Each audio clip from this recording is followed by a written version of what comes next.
सत्संग प्रेमी सज्जनों, माताएं में बहनें, आज का विषय है अंधविश्वास।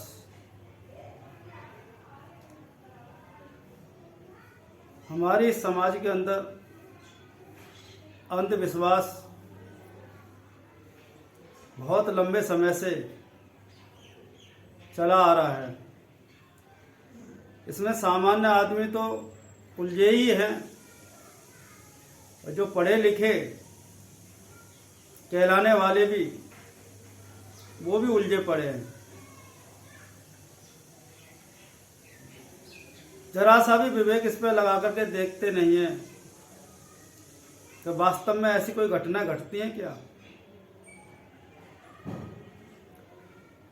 आधा जो दुख है हमारा इन अंधविश्वासों को लेकर के ही है, क्योंकि हमारे जो समाज है आज जो तरक्की नहीं कर पा रहा, उसमें कुछ कारण अंधविश्वास हैं। अब जापान एक छोटा सा देश है, वहाँ पर इतनी ज़्यादा तरक्की है, वहाँ लोग शिक्षित हैं, पढ़े लिखे हैं, अंधविश्वासों से बहुत ऊपर उठे हुए हैं। वो अपने पढ़ाई पे ध्यान देते हैं, वो वैज्ञानिक तरीके से चलते हैं और इसलिए उनके यहाँ देश में बहुत ज़्यादा तरक्की है, क्योंकि वो अंधविश्वासों में नहीं पड़ते, वो अपना कर्म करते हैं, पढ़ाई करते हैं और वैज्ञानिक दृष्टि से अपना विचार रखते हैं। हमारे यहाँ तो ऐसी स्थिति है, कोई भी बहका देता है और हम बहक जाते हैं, उनकी बातों में आ जाते हैं। और बहकने के पीछे कारण है कि हम मेहनत करना नहीं चाहते, हम परिश्रम नहीं करना चाहते हैं। हम चाहते हैं किसी की दुआ से या कोई कर्म कांड करने से हमारे घर में धन की वृद्धि हो जाए, हमारे बिगड़े काम बन जाएं, हमारे घर में जो दिन पर दिन मुसीबत बनी रहती है वो मुसीबतें दूर हो जाएं। तो ऐसे लोगों को ठगने वाले भी खूब मिल जाते हैं, वो भी इनके चेहरे को पढ़ लेते हैं और उन दुखों से बचने के लिए तरह तरह के उपाय बता देते हैं और लंबी लंबी अपनी फीस ले लेते हैं। इन सब में पढ़ करके हमारा जीवन और उलझ जाता है। चरित्र दुख मिटाने के लिए पता चलता है कि दुख और बढ़ा करके आ गया। पहले ही टोटे पड़े हुए थे, दूसरा ठगों ने और ठग लिया, आपको तमाम पैसे की हानि पहुंचा दी। तो आप इन सब चीजों से बचें। अब एक अंधविश्वास हो तो हो। एक दिन मैं कहीं से आ रहा था तो मैंने देखा कि 2-3 बच्चे रास्ते में खड़े हैं, तो वो आपस में बात करें कि ये अंकल जी जब निकल जाएंगे तब चलेंगे। मैंने कहा ये ऐसी क्या बात हो गई भाई, क्यों खड़े हो तुम? क्या इधर से बिल्ली रास्ता काट गई है, तो हमने सोचा कि कोई निकल जाएगा तब निकलेंगे। अब बताइए, जो 8-10 साल के बच्चे, उनके दिमाग में क्या डाल दिया है कि बिल्ली के निकल जाने से रास्ता कट जाता है, अब शकुन हो जाता है, कोई घटना घट जाएगी। अब मैं वहां से निकल आया, मेरे को तो कुछ नहीं हुआ। उन छोटे छोटे बच्चों के अंदर में किसने डाला ये माँ बाप ने डाली है ये बातें। क्या बिल्ली के लिए क्या अलग से कोई रास्ता बनाया गया कि बिल्ली उस रास्ते पे चलेगी, इंसान इस रास्ते पे चलेंगे? बिल्ली तो कभी नहीं सोचती कि इंसानों ने हमारा रास्ता काट दिया, हमारा अपशकुन हो गया।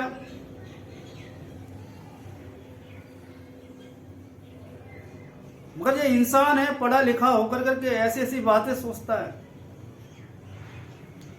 आज का दिन अच्छा नहीं है, आज परवाह है, आज कहीं जाना नहीं चाहिए।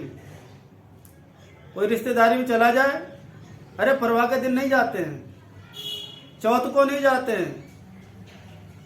अरे भाई क्यों नहीं जाते हैं? क्या कारण है?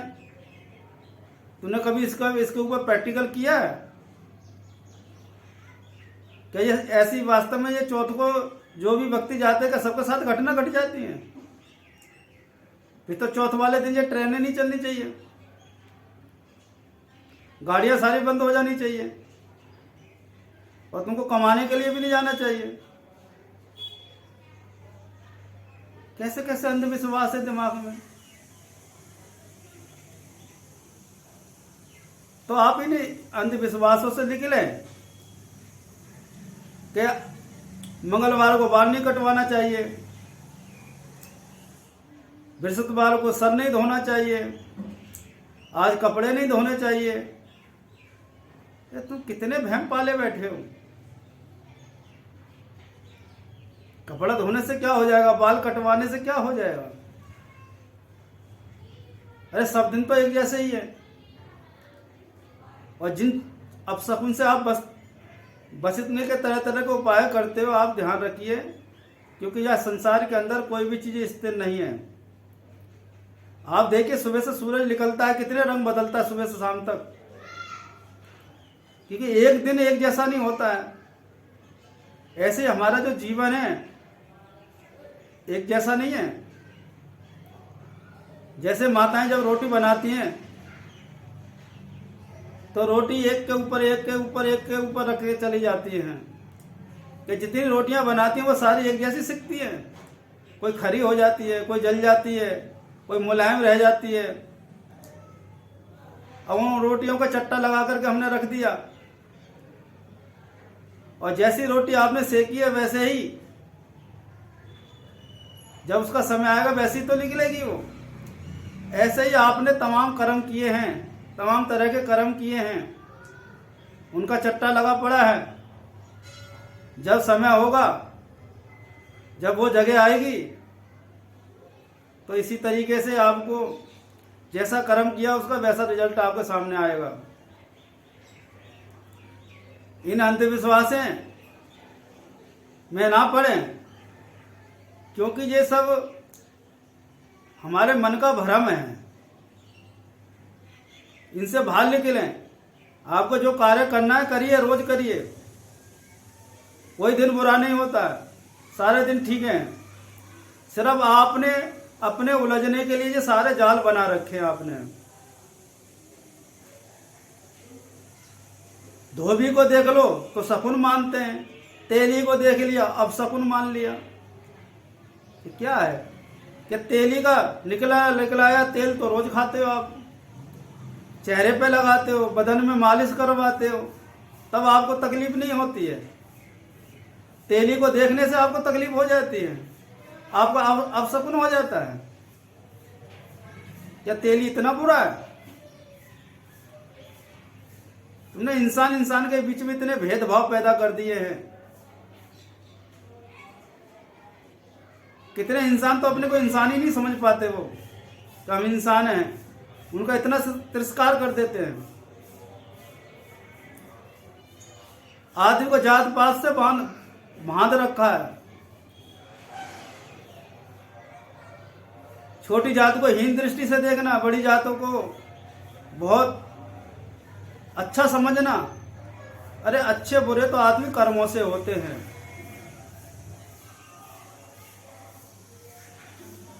तुलसीदास जी ने कहा है, तुलसी सबसे सोपच भलो, भजे रेन दिन ध्यान, ऊंचा कुल के काम का ध्यान, हरि को ध्यान। शायद कहते इससे तो सोपच अच्छा है कि कम से कम वो दिन रात भजन तो करता है। ऊंचा कुल कई काम का, जहाँ हरि का नाम, और जहाँ पर हरि का नाम नहीं है तो ऐसा कुल किस काम का। जो ऊंचा वही है जो भक्ति भजन में लगा हुआ है। ब्रह्म जाने की ब्राह्मणा, जो ब्रह्म को जानता है वो ब्राह्मण है, चाहे कोई भी जाति का हो। इसलिए समाज को बांटिए मती,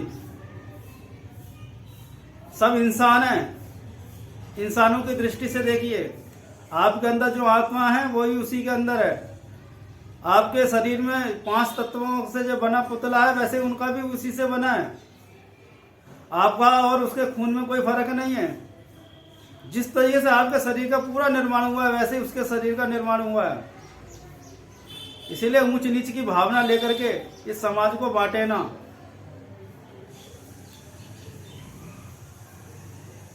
और माता ही माता की दुश्मन बनी हुई है। कितना अंधविश्वास फैला हुआ है कि बांझ को नहीं देखना चाहिए। कोई मंगलिक कार्य होते हैं, वहां बांझ नहीं आनी चाहिए, विधवा नहीं होनी चाहिए। ये माता ही माता की दुश्मन बनी हुई है। अरे कोई कारण बस उसके बच्चे नहीं हुए तो इतनी बुरी हो गई कि उसका मुंह देखना अशुभ माना जाता है।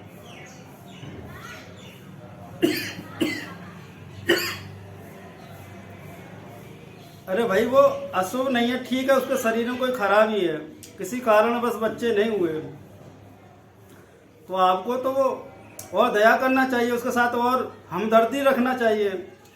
और माता ही माता उनके मुंह पे बोल जाती है ये तो बांझ है। तो इस तरीके से कोई बांझ भी है तो उसको नहीं बोलना चाहिए। उसकी जगह आप होते तो आपके ऊपर क्या बीतती। इसलिए किसी माता को इस तरीके के शब्दों को प्रयोग ना करें कि ये बांझ है। आपने ज्यादा बच्चे पैदा करके आपने क्या कर लिया, कोई बहुत बड़ा काम कर दिया आपने। बल्कि आप देखा जाए तो बच्चे वाले 2-2 शेर रोते हैं, बांझ तो खाली एक ही शेर रोती है कि उसका पुत्र नहीं है। और जिनके पुत्र हैं उनसे पूछिए वो कितना रात दिन परेशान है,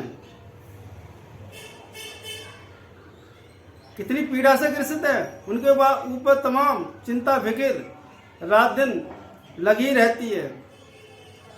और ऊपर से वही लेडीज दूसरी बांझ को कहती है कि ये बांझ है।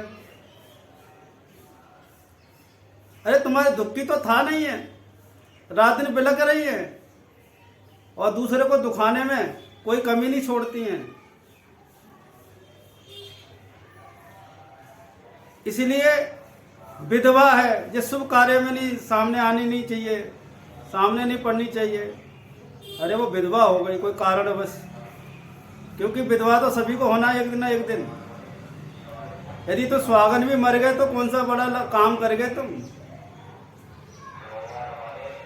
जिनसे संबंध जोड़ा है वो आज नहीं तो कल टूटना ही टूटना है।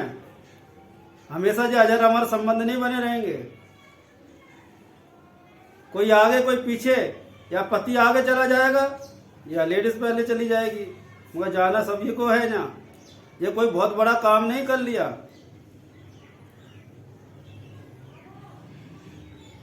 यदि बच्चा पैदा करना ही बहुत बड़ा काम समझते हो तो सूर्या के तो एक साथ में 12-12 बच्चे पैदा हो जाते हैं, तो उन्होंने बहुत बड़ा काम कर लिया क्या।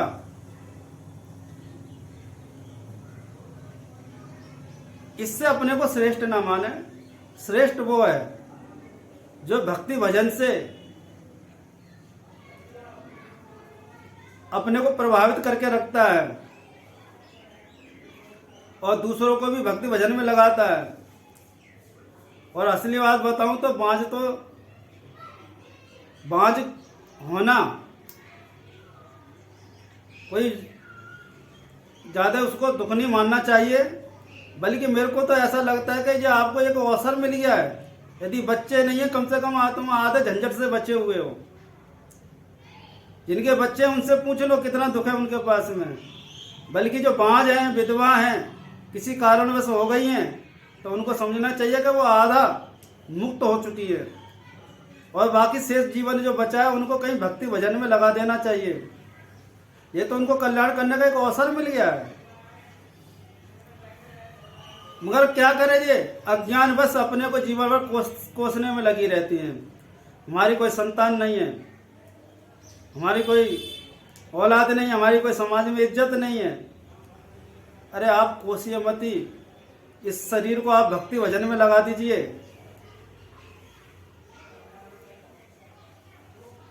तो उससे जो शांति मिलने वाली है आपको, बहुत बड़ी शांति मिलेगी। हम अपने जीवन को बदलना नहीं चाहते। अभी भी एक घटना घटी थी, एक लेडीज थी विधवा, विधवा नहीं, बांझ थी, उसके कोई संतान नहीं थी। तो किसी के पास, तांत्रिक के पास वो गई कि महाराज मेरा कोई संतान नहीं है। तो किसी तांत्रिक ने बता दिया कि किसी बच्चे का कलेजा निकाल के खाओ तो आपके बच्चा हो जाएगा। ये सच्ची घटना है। तो उस लेडीज के मन में वो बात बैठ गई। उसने 2 व्यक्तियों को तैयार किया कि भाई किसी का कलेजा निकाल के लाओ।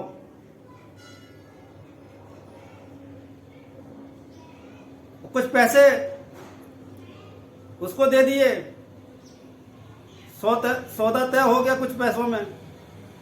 अब वो लोग गए कहीं देहात में, 9 साल की बच्ची को कहीं से अगवा कर लिया, उसको कहीं खेत में ले जा करके उसके साथ दुष्कर्म किया। दुष्कर्म करने के बाद उसे मार दिया और फिर उसका कलेजा निकाल करके उस लेडीज को ले जा करके दिया। ये कानपुर की घटना है। उस लेडीज ने उसे खाया पका के।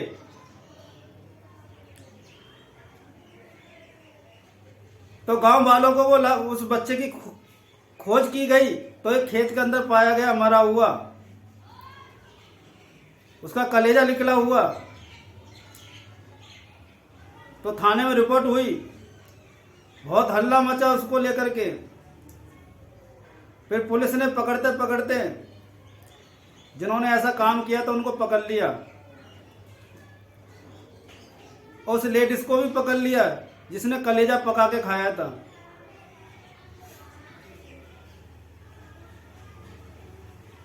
अब हो गया ऐसे बच्चा पैदा, क्या मिला इससे?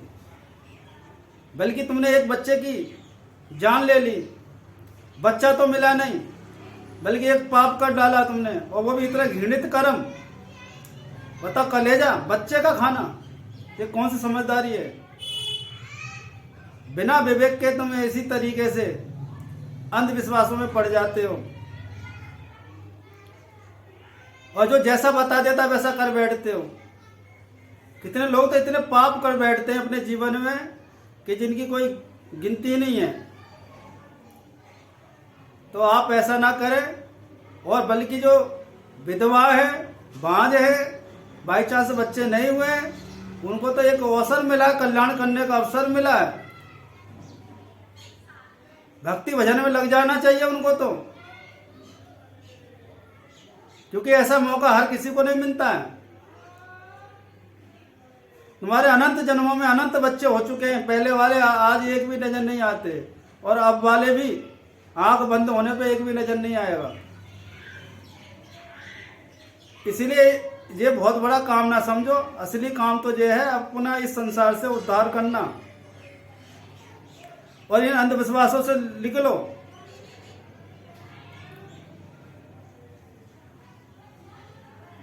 तो ये सुंदर अवसर सबके जीवन में आया हुआ है, और ये मनुष्य शरीर तो एक बहुत सुंदर अवसर है। इसको आप दीनहीन ना समझें।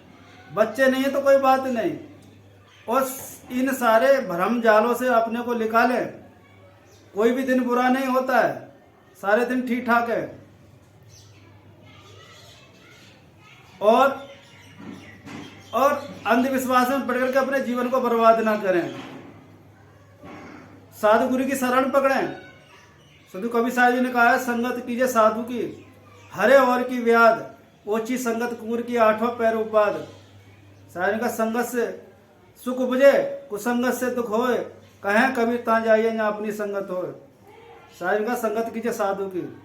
यदि तुम साधु संतों की यदि संगत करोगे तो हरे और की व्याध, जो तुम्हारे दिमाग में तमाम व्याधि भर गई है, शकुन अपशकुन, ग्रह मुहूर्त, शनि ग्रह और तरह तरह के जो भ्रम तुम्हारे दिमाग में जो बैठ गए हैं, साधु संतों की संगत करोगे, सत्संग करोगे तो ये सब तुम्हारी व्याधा को वो हरण कर लेंगे। तुम्हारे मन में कोई तकलीफ नहीं रहने देंगे, क्योंकि इन अंधविश्वासों से वो छुड़ा देंगे आपको। ओछी संगत कुकुर की आठों पैर उपाद, ओछे लोगों की संगत करोगे, विवेकहीनों की संगत करोगे, तुम्हारा जीवन नरक बन जाएगा, कोई जीवन में सुख शांति नहीं मिलेगी। इसीलिए इससे सबसे बाहर निकले, अपने को निकालें। और असली में बताऊं, असली स्वागन तो वो है जिसने अपने आत्मा रूपी पति को पहचान लिया है। ये जो पति मान करके फूले फूले घूम रहे हैं, ये बहुत बड़ी भूल में है। पता नहीं ऐसे पति कितने जीवन में मिल चुके हैं और आगे भी मिल जाएंगे। वह भक्ति करने का जो चांस है, जो अवसर है, ये केवल ये मनुष्य शरीर में मिलता है। साधु कबीर साहब जी ने कहा था, माता पिता मिल जाएंगे लग 84 माँ, गुरु सेवा और बंदगी ये मिलने की ना है। माता पिता भाई बंधु सारी योनियों में मिल जाएंगे, मगर गुरु सेवा और बंदगी है मिलने की ना है। गुरु सेवा और गुरु की बंदगी करने का अवसर, भजन करने का जो अवसर है, ये नहीं मिलेगा। ये तो केवल इस मनुष्य शरीर में ही आपको प्राप्त है। तो इस मनुष्य शरीर में, बल्कि जो व्यक्ति अपने भजन भाव में अपने जीवन को व्यतीत करते हैं, उनका जीवन इस जीवन में तो धन्य हो ही जाता है और आने वाले समय में भी उनका जीवन बढ़िया बना रहता है। और याद रखना, आपकी ही बोई खेती है, जैसे आपने फसल बोई है वैसे आज आपको काटने को मिल रही है। और आज जैसी आगे के लिए बोओगे वैसे आगे आपको काटनी पड़ेगी। इसलिए जहाँ तक बने अच्छे पवित्र कर्म करें और दैवी देवता को खुश करने के नाम पर किसी की बलि न चढ़ाएं, किसी जीव को कष्ट तकलीफ न दें, मांस मदिरा आदि से इनके सेवन से बचें। जीव वध करना कोई समझदारी का खेल नहीं है, क्योंकि तुलसी जग में आए गए बदला कतौ न जाए, जो सर काटे आन को अपनों ले कटाए। तुलसीदास जी कहते, इस संसार में बदला कहीं जाता नहीं है। जो दूसरों का सर काटता है एक दिन उसी के हाथ से अपना सर भी कटाना पड़ता है। इसलिए कर्तम सो भोक्तम, जो व्यक्ति जैसा करेगा वैसा फल पाएगा। इसलिए इन अंधविश्वासों से ऊपर निकले, ऊपर उठें। इसमें पड़ करके जीवन आपका बर्बाद हो जाएगा और हाथ कुछ आने वाला नहीं है। और संसार का जो नियम है उसको समझें कि यहाँ पर जो कुछ मिला है वो छूटने वाला है। जिसका संयोग हुआ है उसका वियोग होगा, जिसने उन्नति की है उसकी विकृति होगी। यहाँ समय एक जैसा नहीं रहता है, ऊंच नीच समय हमेशा जीवन में आते जाते रहते हैं। इसीलिए उसमें घबराएं नहीं। और ये संसार में यहाँ कोई भी चीज़ स्थिर रहने वाली नहीं है, सब बनने बिगड़ने वाली चीज़ें है। किसी पूजा पाठ से ये स्थिर बनी रहे ऐसा नहीं होता है। यहाँ कुछ भी स्थिर नहीं है। स्थिर आपकी आत्मा है। यदि उसकी आप यदि पहचान करें, उससे यदि अपना संबंध जोड़ते हैं तो आपका जीवन सुखद रहेगा। और जो बदलते हुए संसार के अंदर कोई भी चीज़ स्थिर नहीं है और स्थिर रखने की कोशिश भी ना करें। कितने बड़े बड़े महापुरुष हुए संसार में, आज किसी का भी शरीर नजर नहीं आता है यहाँ पर। क्योंकि जो बना है वो बिगड़ेगा जरूर, जो जन्मा है वो मरेगा जरूर। इसीलिए यहाँ कुछ भी स्थिर नहीं है। इसीलिए इसमें बहुत आशाएं न लगाएं, और ज़्यादा आशाओं के कारण ही तो तरह तरह के हमसे पाप हो जाते हैं। इन पापों से बचने के लिए इनको सही से समझने के लिए कई साधु संतों से जुड़े, उनके सत्संग से अपनी सारी भूल भ्रांतियों को, अंधविश्वासों को हटाएं, तब आपका जीवन देखना बहुत हल्का हो जाएगा। क्योंकि जो अंधविश्वासों का बोझा बहुत ज़्यादा हमारे सर में है, जिसके बोझे से हम दबे जा रहे हैं। और ये बोझा तब तक दूर नहीं हो सकता जब तक तुम किसी अच्छी सत्संग में नहीं जुड़ोगे, कहीं सत्संग नहीं सुनोगे, तो ये कैसे भ्रांतियाँ निकलेंगी। इसीलिए भ्रांतियों को निकालने के लिए बहुत सुंदर अवसर मिला है, मानव शरीर मिला है, कल्याण करने की जगह है। अपने विवेक को जगाए तो आपका जीवन सफल होगा। इतना ही कहकर मैं वाणी को विराम देता हूँ। बोल सतगुरु कबीर साहिब की जय।